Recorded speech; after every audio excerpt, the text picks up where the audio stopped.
নমস্কাৰ আপুনি চাই আছে দ্য প্ৰাইম শ্ব' মই জয়ন্ত মাধৱ গোস্বামী সন্ধিয়া 6 বজাৰ লগে লগে ৰাজ্যত জাৰি কৰা হ'ল সান্ধ্য আইন ৰাজ্যত আজিৰে পৰা বলবৎ হ'ল নতুন কোভিড বিধি আৰু এই বিধি আজি 2 বজাতে বন্ধ কৰা হ'ল দোকান পোহাৰ চৰকাৰী বেচৰকাৰী কাৰ্যালয় প্ৰতিষ্ঠান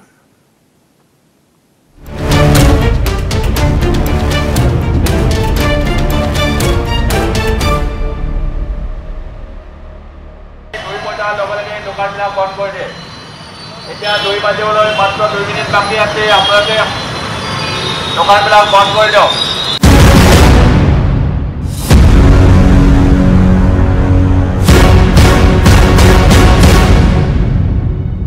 দোকানখন বন্ধ কৰি দিয়ক মলৰ দৰ্জা পেলাই দিয়ক মলৰ চাটাৰটো পেলাই দিয়ক মই বৰ্তমান উপস্থিত আছো গুৱাহাটী মহানগৰীৰ সদাব্যস্ত গণেশগুৰিত আৰু গণেশগুৰিত এই মুহূৰ্তত সকলো ব্যৱসায়িক অনুষ্ঠান প্ৰতিষ্ঠান দোকান পোহাৰ বন্ধ কৰি দিয়া হৈছে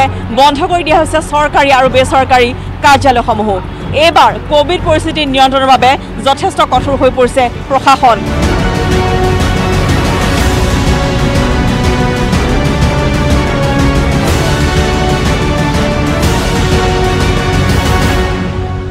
গধূলি 6 বজাৰ পৰা ৰাতিপুৱা 5 বজালৈ নৈশ সান্ধ্য আইন ঘোষণা কৰা হৈছে উক্ত সময়ছোৱাত যাতে কোনো বাহিৰত ওলোৱা নাই অসমত যি আংশিক লকডাউন ঘোষণা কৰা হৈছে আজিৰে পৰা তাৰ পিছতে যথেষ্ট প্ৰভাৱ পৰিছে বৰ্তমান ব্যৱসায়িক মহলত গুৱাহাটী মহানগৰীৰ গণেশগুৰিৰ এগৰাকী ব্যৱসায়ী আছে মোৰ সৈতে মই তেখেতৰ পৰা জানিব বিচাৰিছোঁ যে কেনেদৰে প্ৰভাৱ পৰিছে এবাৰ আপোনালোকৰ ব্যৱসায় ক্ষেত্ৰখনত বহুত প্ৰভাৱ এতিয়াতো কোনো বস্তু বনাবৰে আমি ভয় লগা হৈছে এতিয়া 2টা বজাত যেতিয়া বন্ধ হয় এতিয়া আমি এটা বস্তুই বিক্ৰী কৰিম নাই কি বনাম না নাই এই এনেকুৱা ব্যৱস্থা এতিয়া হৈ আছে এতিয়া কৰ্মচাৰী এইটো দৰমহা দিব লাগে এতিয়া মালিকটো এতিয়া দৰমহা দিবলৈও টান পাব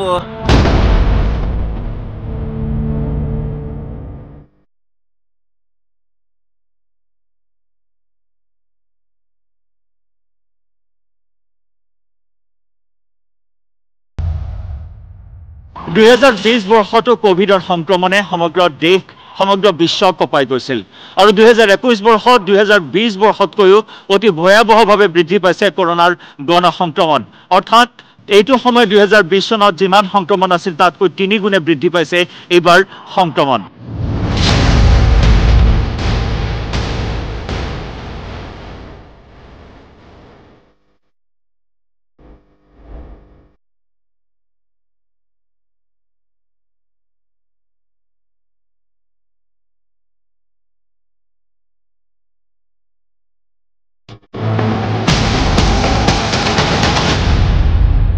ৰাইজ যোৱাবাৰ যিমান সজাগ আছিল এইবাৰ সজাগ হৈছেনে সেই বিষয়ে আমি জানিবলৈ চেষ্টা কৰিম আমাৰ জ্যেষ্ঠ সাংবাদিক শংকৰ দত্ত আছে আমাৰ সৈতে শংকৰ দত্ত হয়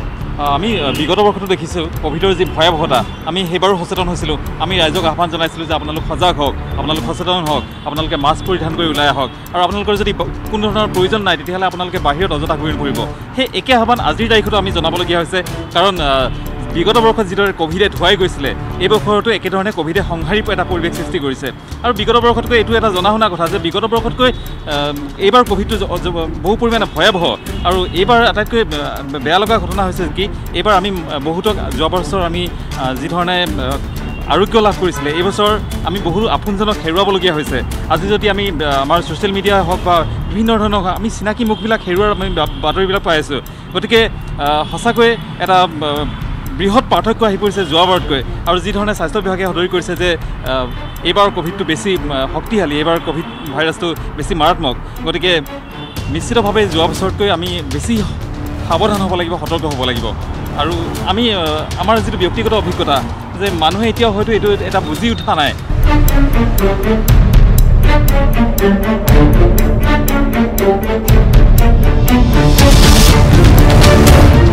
আৰু এগৰাকী অটো চালক আছে এই মুহূৰ্তত মোৰ সৈতে মই তেখেতৰ পৰা জানিবলৈ বিচাৰিম যে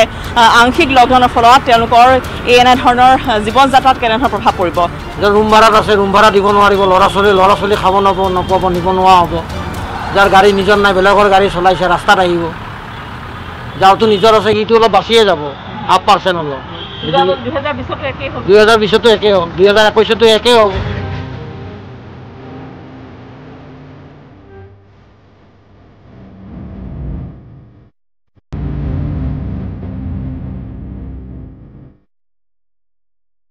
কোভিডৰ এই ভয়াৱহ সংক্ৰমণৰ বাবে চৰকাৰ বাধ্য হৈছে কঠোৰ নিৰ্দেশনা জাৰি কৰিবলৈ আৰু এই নতুন এছঅপিৰ সমান্তৰালকৈ এতিয়া চৰ্চা চলিছে লকডাউন ঘোষণা কৰা হ'ব পাৰে নেকি কোভিডৰ সংক্ৰমণ প্ৰতিৰোধ কৰিবলৈ লকডাউনৰ প্ৰয়োজনীয়তা কিমান এই বিষয়ে আমি জানিবলৈ কিছু চেষ্টা কৰিম আমাৰ জ্যেষ্ঠ সাংবাদিক মুকুন্দ মাধৱ নেওগ আছে মোৰ সৈতে এই মুহূৰ্তত মুকুন্দ হয় জয়ন্ত কোভিড পৰিস্থিতিৰ অৱনতি ঘটাৰ লগে লগে এই প্ৰশ্নটো আহিছে যে লকডাউন হ'ব নেকি কিন্তু লকডাউন আচলতে দুটা কথা কিছুমান মানুহে যিসকলে কোভিডৰ বাতৰিবিলাক লৈ আছে কোভিডৰ ভয়ংকৰ যে সংক্ৰমণ ঘটিছে যেনেদৰে এইবাৰ মৃত্যু ঘটিছে মৃত্যুৰ হাৰ বৃদ্ধি পাইছে সেই বাতৰিবোৰৰ চোৱাৰ পিছত বহুতে বিচাৰিছে এতিয়া লকডাউন দিয়াটো প্ৰয়োজনীয় কিন্তু যিসকল খাটি খোৱা মানুহ মানে যিসকলে দুবেলা দুমুঠি বা জীৱিকা অৰ্জনৰ বাবে দিনটো কাম কৰি তেওঁলোকে অৰ্জন কৰিব লাগে সেইসকল লোকে বিচাৰিছে যে লকডাউন হ'ব নালাগে কিন্তু কোনোবাই বিচৰা নিবিচৰাৰ লগত লকডাউন নহয় লকডাউন যদি পৰিস্থিতি আহে সঁচাকৈয়ে লকডাউন দিয়া হ'ব কিন্তু এইবাৰ লকডাউনক অন্তিম বিকল্প হিচাপে ৰখা হৈছে প্ৰধানমন্ত্ৰীয়ে ঘোষণা কৰিছে বা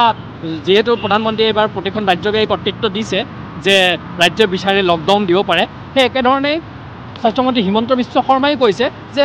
অন্তিম বিকল্প হিচাপে লকডাউনটো ৰখা হৈছে যদি পৰিস্থিতি অৱনতি ঘটে তেতিয়াহ'লে লকডাউন হয়তো দিব লগা হ'ব পাৰে কিন্তু তাৰ পূৰ্বে যিখিনি কৰিব লগা মানে মাইক্ৰ' বা মিনি কণ্টেইনমেণ্ট জোন ঘোষণা কৰা হ'ব প্ৰথমতে যদি তাৰ পিছতো পৰিস্থিতিৰ অৱনতি ঘটি থাকে বা উন্নতি নঘটে তেতিয়া হয়তো লকডাউন হ'ব পাৰে সেয়ে সকলোকে আহ্বান যে চৰকাৰে যি এছঅপি জাৰি কৰিছে এয়া মানি লওক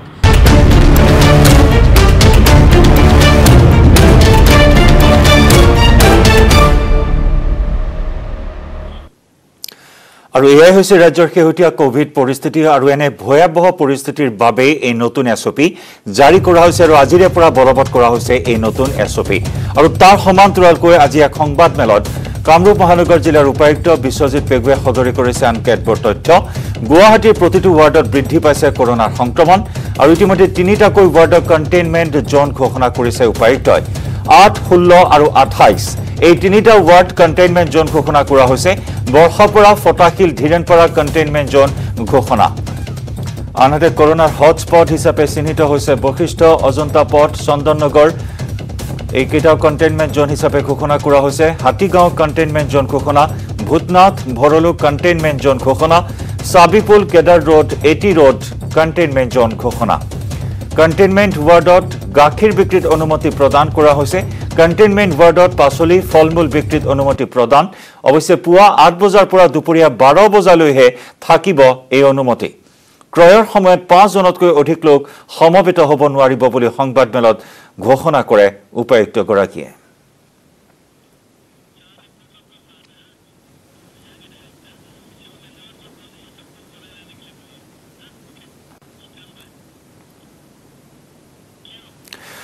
আৰু এইখিনি মুহূৰ্তত যেহেতু আজি নতুন এছঅপি বলবৎ হৈছে ৰাজ্যত কেনেদৰে এই নতুন এছঅপি বা কাৰ্যকৰী কৰা হৈছে সকলো বিষয়ে আমি এই মুহূৰ্তত আলোচনা কৰিম আমাৰ সৈতে 4 গৰাকীকৈ সাংবাদিক এই মুহূৰ্তত পোনপটীয়া সম্প্ৰচাৰত আছে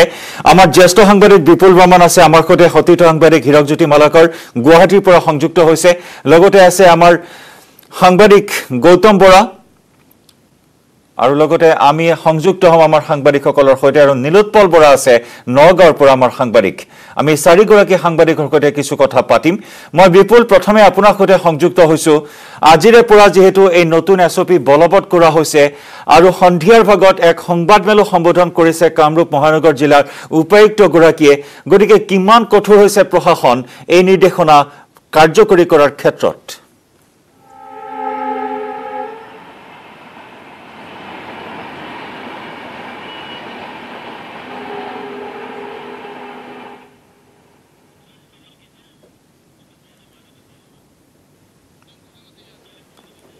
বিপুল আমি আপোনাৰ কাষলৈ আহিম এই মুহূৰ্তত আমি হীৰকৰ ওচৰলৈ যাম সতীৰ্থ সাংবাদিক হীৰক আছে আমাৰ সৈতে হীৰক নিৰ্মামা পৰিৱেশ পুনৰ নিস্তব্ধ হৈছে গুৱাহাটী মহানগৰী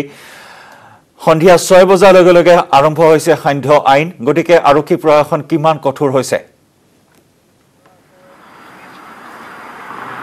হয় জয়ন্ত, যিহেতু আৰক্ষী প্ৰশাসনৰ কথা কৈছে আপুনি, আৰক্ষী প্ৰশাসন নিশ্চয় যথেষ্ট কঠোৰ হোৱা পৰিলক্ষিত হৈছে। বিশেষকৈ আজি যদি চাবলৈ যায় নতুন যিখন SOP জাৰি কৰা আছে, সেই SOP অনুসৰি 6 বজাত তেওঁলোকে 6 বজাত যিহেতু সন্ধ্যা আইন জাৰি কৰা হৈছে, সেই অনুসৰি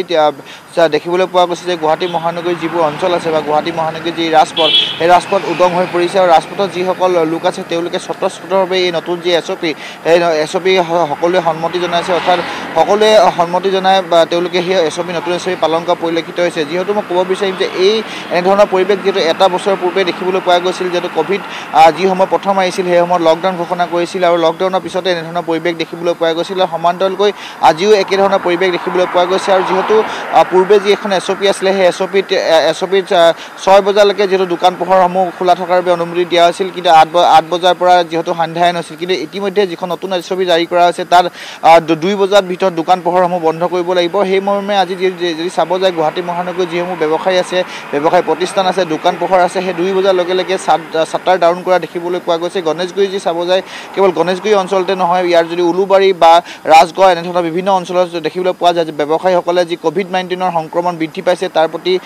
তেওঁলোকে কেনেদৰে ৰোধ কৰিব পাৰে তাৰ প্ৰতি সকলো সন্মত জনাইছে। আৰু বিশেষকৈ ক'ব বিচাৰিম যে নতুন SOPখনত ৰাইজে স্বতঃস্ফূৰ্তভাৱে সঁহাৰি জনাইছে। পূৰ্বে যদি চাব যায় অধিকাংশ লোকে যদি চাব যায় 100% ভিতৰত 80% লোকে মাস্ক পৰিধান কৰিছিল, কিন্তু এইবাৰ যদি চাব যায় এইবাৰ ক'ভিড সংক্ৰমণ ইমান দ্ৰুতগতিত বৃদ্ধি পাইছে তাৰ পৰিলক্ষিতত সকলো সজাগ আৰু সচেতন হৈছে। 100% যি গুৱাহাটী মহানগৰবাসীয়ে সজাগ হৈছে আৰু 100% যিহেতু মাস্ক পৰিধান কৰা দেখিবলৈ পোৱা গৈছে। আৰু এই ক্ষেত্ৰত আৰক্ষীয়ে বিশেষভাৱে কঠোৰ ভূমিকা গ্ৰহণ কৰিছে। আপুনি যদি ৰাজপথত চাব যায় প্ৰতিটো ৰাজপথৰ বা গুৱাহাটী মহানগৰীৰ প্ৰতিটো ৰাজপথে চুকে কাণে আৰক্ষীয়ে টহল দেখিবলৈ পোৱা গৈছে। আৰক্ষী যিসকল লোক আহিছে সেই লোকসকলক যিহেতু তেওঁলোকৰ পৰিচয় পত্ৰ চাইছে, যিসকল জৰুৰীকালীন সেৱাৰ লগত জড়িত লোকসকল সেই লোকসকলকে যাব দিছে আৰু বাকীসকলক তেওঁলোকে যে প্ৰথম দিনটো তেওঁলোকে বুজনি দিছে যে আজিৰ পৰা এনেধৰণৰ নাহিব বা আজিৰ পৰা তেওঁলোকে ক'ভিড যি নীতি নিৰ্দেশনা সেই নীতি নিৰ্দেশনা মানি চলিব। আৰু ইতিমধ্যে যিহেতু গুৱাহাটী কেইবাটাও অঞ্চল হটস্পট হিচাপে পৰিগণিত হৈছে, কেইবাটাও ৱাৰ্ড হটস্পট হিচাপে পৰিগণিত হৈছে, তাৰ প্ৰতি লক্ষ্য ৰাখি কামৰূপ জিলা প্ৰশাসনো যথেষ্ট কঠোৰ হৈ পৰিছে বা যথেষ্ট বিশেষ ব্যৱস্থা গ্ৰহণ কৰিছে। ইতিমধ্যে আজি 3টা ৱাৰ্ডত লকডাউন ঘোষণা কৰিছে। ক'বলৈ গ'লে কণ্টেইনমেণ্ট জোন আৰু 14 দিনৰ বাবে সেই কণ্টেইনমেণ্ট জোন বাহাল থাকিব কালিৰ পৰা, আৰু কালি 2 বজাৰ ভিতৰত তেওঁলোকৰ বজাৰ সমাৰ কৰিবলৈ ইতিমধ্যে নিৰ্দেশ দিয়া হৈছে। কেৱল সেই অঞ্চলকে চাব যায় সেই অঞ্চলটোকেইটাত বিগত কেইদিনমানৰ ভিতৰত এনেধৰণৰ ৰোগী ওলাইছে যে 200ৰো অধিক ৰোগী ওলাইছে, অৰ্থাৎ তাত যি বাসিন্দাসকল আছে সেই বাসিন্দাসকলৰ 10% ক'ভিড পজিটিভ ওলাইছে আৰু সেই ক'ভিড পজিটিভ ওলোৱাৰ বাবে কামৰূপ জিলা প্ৰশাসনে এনেধৰণৰ ব্যৱস্থা গ্ৰহণ কৰিছে। বিশেষকৈ আজি আন এক কথা ক'ব বিচাৰিম যে যিখন নতুন SOP জাৰি কৰা হৈছে সেই SOP অনুসৰি 6 বজাৰ লগে লগে 2 বজাৰ লগে লগে সকলো দোকান পোহাৰ বন্ধ থাকিব, কিন্তু 6 বজাত যিহেতু ৰেষ্টুৰেণ্টসমূহ বা যিবোৰ হোটেল সেই হোটেলো বন্ধ কৰিব লাগিব, কিন্তু অনলাইন যি ডেলিভাৰী সেই ডেলিভাৰী চলি থাকিব। সেই যদি চাব যায় অনলাইন ডেলিভাৰীৰ ক্ষেত্ৰতো যিসকল অনলাইন ডেলিভাৰী কামত নিয়োজিত হৈ থাকে সেই লোকসকলেও 6 বজাৰ পিছত বিশেষকৈ যিবোৰ অনলাইন ডেলিভাৰীৰ লগত জড়িত যিসকল লোক তেওঁলোকেহে আছে, কিন্তু বাকী কোনো দোকান পোহাৰ 6 বজালৈকে যিবোৰ ৰেষ্টুৰেণ্ট বা হোটেল সেইবোৰ বন্ধ কৰি দিছে, সম্পূৰ্ণৰূপে বন্ধ হৈছে। কিন্তু 2 বজাৰ পৰা সকলো ধৰণৰ দোকান পোহাৰ বন্ধ হৈছে, কিন্তু ৰেষ্টুৰেণ্ট যিহেতু 6 বজাৰ পৰা বজালৈকে খোলা থাকিব, সেই ৰেষ্টুৰেণ্টসমূহৰ ক্ষেত্ৰতো দেখিব পাইছে যে সকলো ব্যৱসায়ীয়ে সন্মতি জনাইছে বা সকলো কোভিড প্ৰটকল মানি চলা পৰিলক্ষিত হৈছে। এইখিনি মুহূৰ্তত হীৰক আপুনি আমাৰ সৈতে সংযুক্ত হৈ থাকক। বিপুল, মই আপোনাৰ কাষলৈ আহিছোঁ। কিছু সময় পূৰ্বে অৰ্থাৎ সন্ধিয়াৰ ভাগত কামৰূপ মহানগৰ জিলাৰ উপায়ুক্তগৰাকীয়ে সংবাদমেল সম্বোধন কৰিছে আৰু ইতিমধ্যে তেওঁ ঘোষণা কৰিছে যে 3টাকৈ ৱাৰ্ডক ইতিমধ্যে কণ্টেইনমেণ্ট জোন ঘোষণা কৰা হৈছে। তাৰ সমান্তৰালকৈ আন কেতবোৰ উদ্বেগজনক তথ্য তেওঁ প্ৰকাশ কৰিছে যে মৃত্যুৰ পৰিসংখ্যা ক্ৰমাৎ বৃদ্ধি পাইছে, পৰিস্থিতি অত্যন্ত জটিল হৈছে। যদিহে মৃত্যুৰ পৰিসংখ্যা আৰু বৃদ্ধি পাই যায় তেতিয়াহ'লে কিন্তু সেই কৃত্যৰ কাৰণে এক হাহাকাৰ পৰিস্থিতিৰ সৃষ্টি হ'ব বুলি উল্লেখ কৰিছে সংবাদমেলত। গতিকে পৰিস্থিতি অত্যন্ত জটিল ৰাজ্যত। জয়ন্ত চাওক, জিলা উপায়ুক্ত যি কামৰূপ মেট্ৰৰ বিশ্বজিৎ পেগু তেখেতে জইণ্ট CP উপাধ্যায় ডাঙৰীয়াৰ সৈতে লগ হৈ এখন জইণ্ট প্ৰেছ কনফাৰেন্স আজি সন্ধিয়াৰ ভাগত অনুষ্ঠিত কৰিছিলে আৰু আমাৰ কেমেৰা পাৰ্চন সঞ্জয় বৰা আৰু মই তাত উপস্থিত আছিলোঁ। কিন্তু তেখেতসকলে অত্যন্ত গুৰুত্বপূৰ্ণ কেইবাটাও কথা কৈছে, কিন্তু মই পুনতে কওঁ যে এই মুহূৰ্তলৈকে যি SG অফিচ আছে বেলতলাৰ তাত 5জন লোক যিহেতু মৃত্যু হৈছে ক'ভিড আক্ৰান্ত হৈ, আৰু লগতে 15জন লোক এতিয়াও চিকিৎসাধীন হৈ আছে। গতিকে SG অফিচটো টোটেলি বন্ধ কৰি দিছে 14 দিনৰ বাবে। আৰু আন যিখিনি গুৰুত্বপূৰ্ণ দুঃখজনক খবৰ যে এই পৰ্যন্ত গুৱাহাটী মহানগৰীৰ কামৰূপ মেট্ৰত প্ৰায় 2000তকৈ অধিক লোক কোভিড আক্ৰান্ত হৈছে আৰু আজি নৱগ্ৰহ শ্মশানৰ কথা কওক বা ভূতনাথতে কওক যথেষ্ট লোকক হত্যা কৰিবলগীয়া হৈছে গতিকে ইয়ালৈ উদ্বেগ প্ৰকাশ কৰিছে বিশ্বজিৎ পেগু ডাঙৰীয়াই আৰু তিনিটা ৱাৰ্ডৰ কথা যিটো লকডাউন বুলি কৈছোঁ মই কণ্টেইনমেণ্ট জোন মই কুৱেশ্যন কৰিছিলোঁ যে লকডাউন কৈছে হয় লকডাউনে হৈছে অহা কাইলৈৰ পৰা কাৰ্যকৰী হ'ব আৰু সকলোকে বজাৰ সমাৰ কৰি ঘৰৰ ভিতৰত থাকিবলৈ অনুৰোধ জনাইছে আৰু যদি কোনোৱে নোৱাৰে তেতিয়াহ'লে তেওঁলোকে মাস্ক পৰিধান কৰি চেনিটাইজ কৰি এটা সামাজিক দূৰত্ব মেইনটেইন কৰি তেওঁলোকে কাগজ পত্ৰ লৈ ঘৰৰ বাহিৰলৈ জৰুৰীকালীন সেৱাত ওলাব পাৰিব এতিয়া ৱাৰ্ড তিনিটা হ'ল আপুনি কৈছে ময়ো এবাৰ কওঁ যে 8 নম্বৰ ৱাৰ্ড যিটো আপোনাৰ ভৰলুমুখৰ পৰা এটি ৰোডলৈকে আপোনাৰ কেদাৰ ৰোড সেই গোটেইখিনি অঞ্চল ফটাচিলৰ দলঙৰ পৰা আপোনাৰ ভৰলু প্ৰাগজ্যোতিষ কলেজৰ ফালে সোণাৰামৰ পৰা সেই যে পিছফালে দলং বনাই আছে সেইফাললৈকে এই গোটেই অঞ্চলবোৰ আপোনাৰ চাবিপুললৈকে ধৰি এইটো 8 নম্বৰ ৱাৰ্ড আৰু তাৰপিছত 16 নম্বৰ ৱাৰ্ডটো হ'ল আপোনাৰ বৰ্ষাপাৰা ষ্টেডিয়ামৰ পৰা লখৰা ৰোডটো যে আছে সেইফালে আৰু এইফালে ৰাস্তাটো পাৰ হৈ আহিলে ধীৰেণপাৰাৰ পৰা আপুনি এইফালে ফটাচিল আমবাৰী যি আৰজি বৰুৱা কলেজ আছে তালৈকে ধীৰেণপাৰা ফটাচিল চাইকেল ফেক্টৰীলৈকে এইখিনি 16 নম্বৰ ৱাৰ্ড আৰু এটা হ'ল 28 নম্বৰ ৱাৰ্ড 28 নম্বৰ ৱাৰ্ডটো বহুত ডাঙৰকৈ ধৰিছে একেবাৰে বশিষ্ঠ মন্দিৰৰ পৰা আপুনি বশিষ্ঠ চাৰিআলি পাৰ হৈ আহি এছ ডি অফিচৰ বাছ ষ্টপেজৰ সেইফালৰ পৰা আপোনাৰ বেলতলা চাৰিআলি তাৰপিছত অজন্তা পথ আৰু সেইফালে যদি আমি কওঁ যে সত্ৰখন যে আছে চন্দন নগৰৰ সেই তালৈকে গৈ আকৌ এইফালে হাতীগাঁও চাৰিআলি হাতীগাঁও থানাৰ পৰা আপোনাৰ ভেটাপাৰালৈকে গৈ আকৌ গেম ভিলেজৰ ওচৰলৈকে গতিকে এনেধৰণে এই গোটেই অঞ্চলকেইটাৰ লোকসকলে জয়ন্ত তেওঁলোকে যিটো এই তিনিটা ৱাৰ্ড লকডাউন আৰু তাৰ বাবে জৰুৰী যিখিনি সেৱা আছে বৃহৎ অঞ্চল সামৰি কণ্টেইনমেণ্ট জোন ঘোষণা কৰা হ'ব পৰিস্থিতি অত্যন্ত ভয়ানক 2 শতাধিককৈ লোক আক্ৰান্ত হৈছে প্ৰতিটো ৱাৰ্ডত বিপুল সংযুক্ত হৈ থাকক আমাৰ সৈতে মই নগাঁৱলৈ যাম নীলোৎপল আছে আমাৰ সৈতে নীলোৎপল নতুন SOP কেনেদৰে কাৰ্যকৰী কৰা হৈছে নগাঁও জিলাত নিশ্চয় জয়ন্ত আমি বৰ্তমান দেখুৱাইছোঁ যে নতুন SOP অনুসৰি আজি 6 বজাৰ পৰা যি সান্ধ্যায়ন জাৰি কৰা হৈছিলে সেই সান্ধ্যায়নৰ প্ৰতি সম্পূৰ্ণ সঁহাৰি জনাইছে নগাঁৱৰ ৰাইজে আৰু আজি 2 বজাৰ পৰা সমগ্ৰ ব্যৱসায়িক প্ৰতিষ্ঠানসমূহ নগাঁৱৰ বন্ধ হৈ পৰিছিলে জয়ন্ত আমি এইখিনিতে ক'ব লাগিব যে নগাঁৱত বৰ্তমানলৈকে 1274 গৰাকী লোক বৰ্তমানে কৰোনাত আক্ৰান্ত হৈ চিকিৎসাধীন হৈ আছে আৰু আজিৰ দিনটোতো 187 গৰাকী লোক কৰোনাত আক্ৰান্ত হৈছে পজিটিভিটি ৰেট সেইটো যিটো ক'ব লাগিব সেয়া বাঢ়ি গৈছে দিনে দিনে যিটো অতিকৈ চিন্তাজনক আৰু নগাঁৱত এটা কথা ক'ব লাগিব যে 8জনকৈ ব্যক্তিয়ে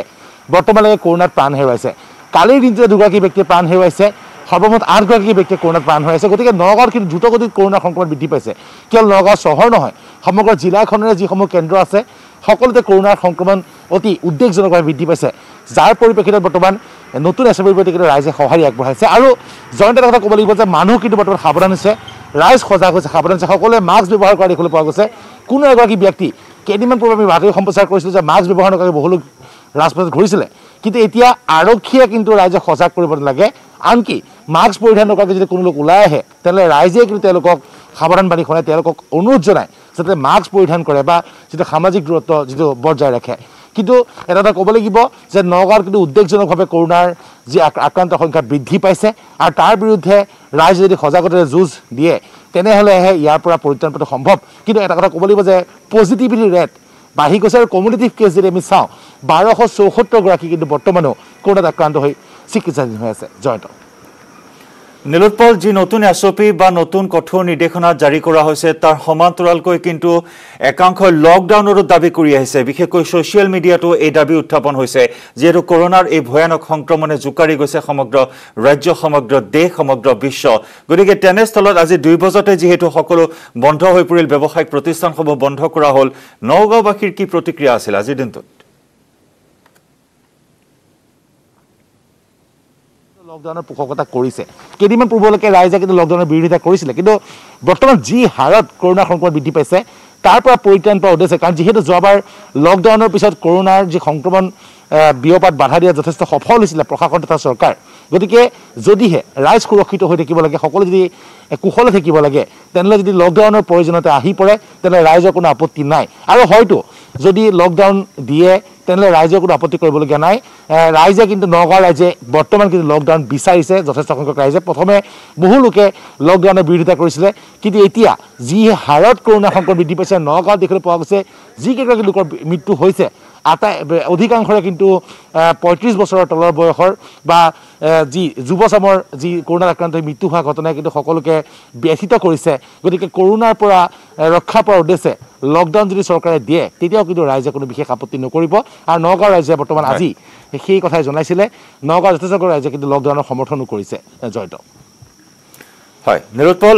বিপুল আৰু হিৰক আপোনালোকে আমাৰ সৈতে সংযুক্ত হৈ থাকক এটা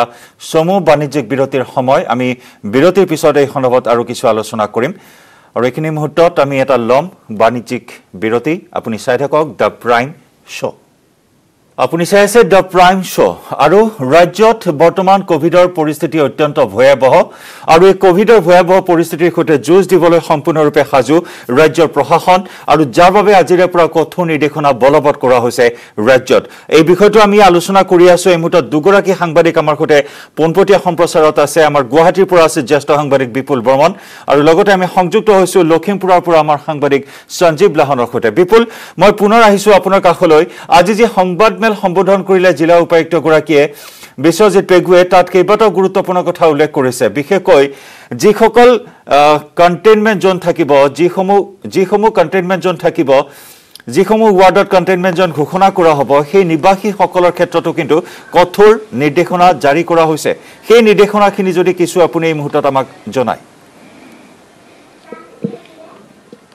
চাওক মই যিকেইটা ৱাৰ্ডৰ কথা আপোনাক সুন্দৰভাৱে মই ক'লোঁ যে কোনখিনিৰ পৰা কেনেধৰণে সেই ৱাৰ্ডসমূহ থাকিব এতিয়া সেই ৱাৰ্ডসমূহত যিখিনি ধৰক জৰুৰীকালীন সেৱা হিচাপে পুৱাৰ ভাগত ধৰক গাখীৰ পোৱা যায় বা তাত পাচলি বিক্ৰী আৰু ফল মূল সেইখিনি ৰাতিপুৱা 8 বজাৰ পৰা 12 বজালৈকে বিক্ৰী কৰিব পাৰিব আৰু বাকী এই যে গোটেই টোটেল মই কণ্টেইনমেণ্ট জোনটোত লকডাউনৰ কথা কৈছোঁ তাত কোনো ধৰণৰ সামগ্ৰী কোনো বিক্ৰী কৰিব নোৱাৰিব মাত্ৰ জৰুৰীকালীন সেৱা হিচাপে ফাৰ্মাচীসমূহ খোলা থাকিব আৰু কোনো লোকে যদি মেডিকেল পাৰপাছত যদি কোনো ৰোগীক লৈ যাব লগা হয় তেতিয়াহ'লে তেওঁলোকৰ কোনো প্ৰেছক্ৰিপশ্যন ডক্টৰৰ আগতীয়াকৈ চিকিৎসা কৰা সেই দেখুৱাব লাগিব আৰু কোনোবা ভেকচিন লোৱা থাকিলে তেওঁলোকে যে এপত যে তেওঁলোকে ডাউনলোড কৰি কিনে যে ৰেজিষ্ট্ৰেশ্যন কৰিছে সেইবোৰ মোবাইল একাউণ্ট হ'লেও দেখুৱাব লাগিব আৰু চাৰিওফালে সকলোতে কণ্টেইনমেণ্ট জোনৰ আৰক্ষী লোক থাকিব আৰু কোনো যদি দুখী ব্যক্তিয়ে এই গোটেই যদি ভাইৰাছ তেওঁলোকে যদি কৰে তেতিয়াহ'লে তেওঁলোকৰ বিৰুদ্ধে শাস্তিমূলক ব্যৱস্থা ল'ব বুলি জনাইছে আচলতে ডিচি ডাঙৰীয়াই নিজেই বা জইণ্ট চিপি তেওঁলোকে সকলোকে অনুৰোধ জনাইছে যে আমি কিমান লোকক ধৰি ধৰি শাস্তি দিম সকলোৱে আসলে সজাগ আৰু সচেতন হ'ব লাগিব কাৰণ তেওঁলোকে মাস্ক পৰিধান কৰিব লাগিব সামাজিক দূৰত্ব মেইনটেইন কৰিব লাগিব বাহিৰৰ পৰা অহা লোকক এই তিনিটা ৱাৰ্ডত সোমাব দিব নালাগিব আৰু জয়ন্ত অত্যন্ত গুৰুত্বপূৰ্ণ কথা হ'ল যে ইয়াতে 400তকৈ অধিক লোক কোভিড আক্ৰান্ত হৈছে এই তিনিটা ৱাৰ্ডত 8 নম্বৰ 16 নম্বৰ আৰু 28 নম্বৰ এতিয়া আন কেইটামান ৱাৰ্ড আছে আপোনাৰ সেইকেইটা ৱাৰ্ড হ'ল মই ক'ব বিচাৰিছোঁ যে 31 number 14 number 29 number 24 number 3 number এই ৱাৰ্ড কেইটা এনেধৰণৰ হৈছে ধৰক আপোনাৰ 3 নম্বৰ ৱাৰ্ডটো পাণ্ডু মালিগাঁৱৰ ফালে আৰু একেবাৰে বাঘৰপৰি বা উলুবাৰী এই বিভিন্ন স্থানত এতিয়া সংক্ৰমণৰ সংখ্যা যথেষ্ট বৃদ্ধি পাইছে আজি এতিয়ালৈকে 2000তকৈ অধিক লোক কোভিড আক্ৰান্ত হৈছে গতিকে যদি বিশ্বজিৎ পেগু ডাঙৰীয়াই তেখেতে কৈছে যে আমি এতিয়া মাৰাত্মক এটা দিশলৈ আগবাঢ়ি গৈ আছোঁ যদি আমি সচেতন নহওঁ গতিকে সকলোকে অনুৰোধ জনাইছে সজাগ আৰু সচেতন হ'বলৈ আৰু মই পুনৰবাৰ কৈছোঁ যে এছ জি অফিচত যে 5 জন লোক কোভিড আক্ৰান্ত হৈ মৃত্যু হ'ল আৰু এতিয়ালৈকে 25 জন লোকে তেওঁলোকে আক্ৰান্ত হৈ চিকিৎসাধীন হৈ আছে গতিকে সেইটো 14 দিনৰ বাবে জয়ন্ত এই কাৰ্যালয়টো টোটেলি বন্ধ কৰি দিছে বেলতলাৰ এছ জি অফিচ এই আৰু সংবাদমেলখন আমি গধূলিৰ ভাগত তাত আমাৰ পুনৰবাৰ কেমেৰা পাৰ্চন সঞ্জয় বৰা আৰু মই তাত আছিলোঁ বাবে লাইভ টেলিকাষ্ট কৰিছিলোঁ জয়ন্ত বিপুল লকডাউন সন্দৰ্ভত কি মন্তব্য প্ৰকাশ কৰিছে যিহেতু পৰিস্থিতি ক্ৰমাৎ বেয়াৰ পিনে ঢাল খাইছে মই নীলোৎপলকো আমাৰ নগাঁৱৰ সাংবাদিক নীলোৎপলকো এই প্ৰশ্নটো কৰিছিলোঁ যে ছ'চিয়েল মিডিয়াতো বিভিন্নজনে এতিয়া দাবী উত্থাপন কৰিছে যে লকডাউন লাগে একাংশই দাবী উত্থাপন কৰিছে গতিকে তেনেস্থলত জিলা উপায়ুক্তগৰাকীয়ে আজি লকডাউন সন্দৰ্ভত কি মন্তব্য কৰিছে মই তেখেতক প্ৰশ্ন কৰিছিলোঁ জিলা উপায়ুক্ত আমাৰ কামৰূপ মেট্ৰৰ বিশ্বজিৎ পেগু ডাঙৰীয়াক যে আপোনালোকে কণ্টেইনমেণ্ট জোন বুলি কৈছে এইটো লকডাউন বুলি আমি ক'ব পাৰোঁনে তেখেতে পোনচাতে কৈছে হয় এইটো টোটেল লকডাউন কাৰণ কোনো লোকে ক'লৈকে ওলাব নোৱাৰিব আৰু তেখেতে কৈছে যে আমি যদি সঁচা সচেতন নহওঁ তেতিয়াহ'লে এই 3টাৰ পিছত আকৌ 8টা হ'ব 5টা এতিয়া ইমিডিয়েট সন্মুখত আছে ৱাৰ্ড আমাৰ যি 60টা ৱাৰ্ড আছে গতিকে এতিয়া আজি সঁচাকৈ তেখেতে দুখ কৰিছে যে শ্মশানত এনেধৰণৰ এটা পৰিৱেশ হৈছে যে আজিৰ দিনটোত নৱগ্ৰহত 31টা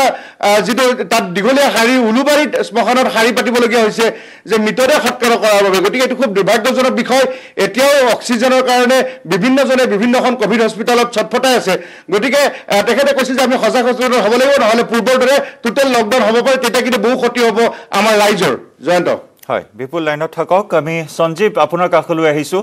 উত্তৰ অসমত কেনেকুৱা পৰিৱেশ এইখিনি মুহূৰ্তত সঞ্জীৱ লাহন যি নতুন SOP জাৰি কৰা হৈছে কেনেদৰে ৰাইজে সঁহাৰি জনাইছে কেনেদৰে বলবৎ কৰা হৈছে এই নতুন নিৰ্দেশনা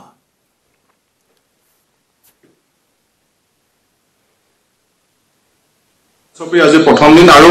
মই ক'ব বিচাৰিছো যে লখিমপুৰ আৰু ধেমাজি জিলাৰ যি প্ৰতিচ্ছবি সেই বিষয়ে ক'ব বিচাৰিছো যে জিলা প্ৰশাসনসমূহে যেনেকুৱা ধৰণৰ নীতি নিৰ্দেশনা দিছে আচলতে সেয়া ঠিকেই দিছে তেওঁলোকে লখিমপুৰ জিলা প্ৰশাসনৰ ফালৰ পৰা সংবাদমেল আয়োজন কৰি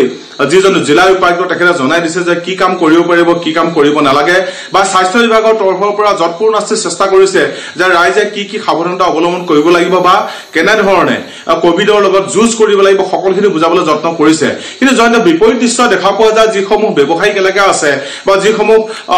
নগৰ অঞ্চলৰ লোক আছে তেওঁলোকৰ মাজত বিপৰীত দৃশ্য দেখিবলৈ পোৱা যায় বহুতে আচলতে এতিয়াও ভেঙুচালি কৰি আছে লখিমপুৰৰ হয়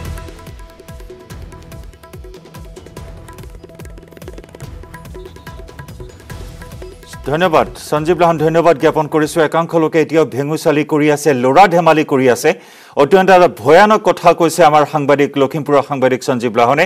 লখিমপুৰ ধেমাজিৰ একাংশ লোকে এতিয়াও যেন গা লৰা নাই একাংশ লোকৰ নিজৰ